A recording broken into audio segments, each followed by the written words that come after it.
You can see the building over there. It's the receiver. So I'm with the Joe stuff.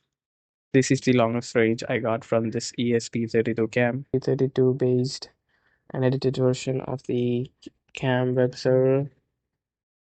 The range was just standard and it was not that great.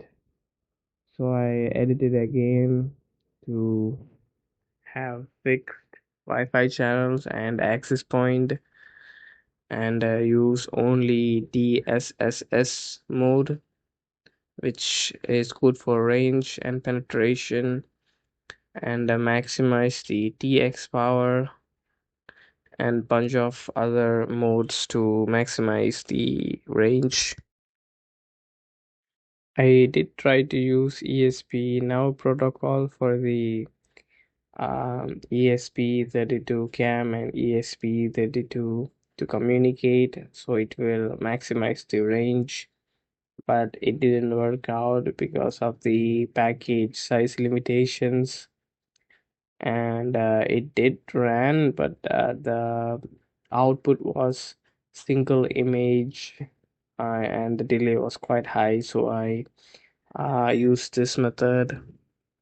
It's not good as the actual VTX systems because of the delay and the quality of the video, but it's quite cheap and it has 100 to 300 millisecond delay if you keep it on lower resolution.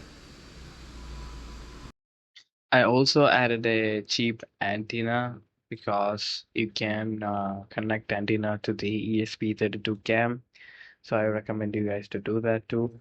So now I'm going to check the range of the ESP32 CAM with our optimized code for range. So I kept the phone, the receiver, at a stationary position, and I moved the camera.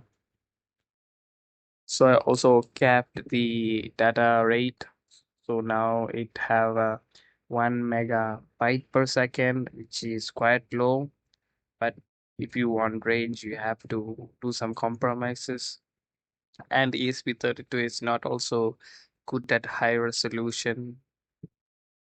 Main thing I saw was bunch of stuttering in the video, and it got disconnected one time. I think it's probably because of the wire that I'm having. It's a USB cable and it's not that reliable. But I tried to hold it together and check the range again.